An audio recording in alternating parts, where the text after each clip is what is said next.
మీరు రెగ్యులర్‌గా యూజ్ చేయటం వలన అంటే కొంతమందికి అంటే కేవలం బర్త్ కంట్రోల్ మట్టుగా మాత్రమే ఈ హార్మోనల్ మెథడ్స్ అనేది వాడము. చాలా రీజన్స్‌కి లేదంటే చాలా డిసీజెస్‌కి కూడా యూజువల్‌గా మేము బర్త్ కంట్రోల్ మెథడ్స్ వాడతాము.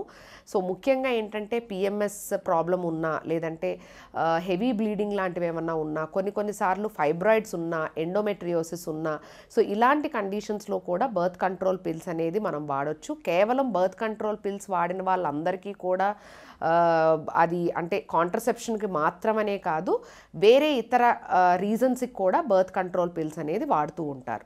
సో, ఈ బర్త్ కంట్రోల్ పిల్స్‌లో వాడే ఆడవాళ్ళలో ముఖ్యంగా మీరు గుర్తుపెట్టుకోవాల్సిన విషయం ఏంటి అంటే, ఒక్కసారి గనక ఈ హార్మోనల్ ట్రీట్మెంట్ మొదలుపెట్టిన తర్వాత మీరు ఎటువంటి కారణం లేకుండా అంటే మర్చిపోవటం వలన గానీ, లేదంటే అబ్బా ఈరోజు ఏం వేసుకుంటానులే అని మాత్రం ఒక్కరోజు కూడా మీరు ఆ టాబ్లెట్‌ని మిస్ అవ్వకూడదండి. ఒకవేళ గనక మిస్ అయ్యారు అంటే డెఫినెట్‌గా మీకు ఇర్రెగ్యులర్ బ్లీడింగ్ గానీ, ఇర్రెగ్యులర్ స్పాటింగ్ గానీ మీరు ఎక్కువగా చూస్తూ ఉంటారు.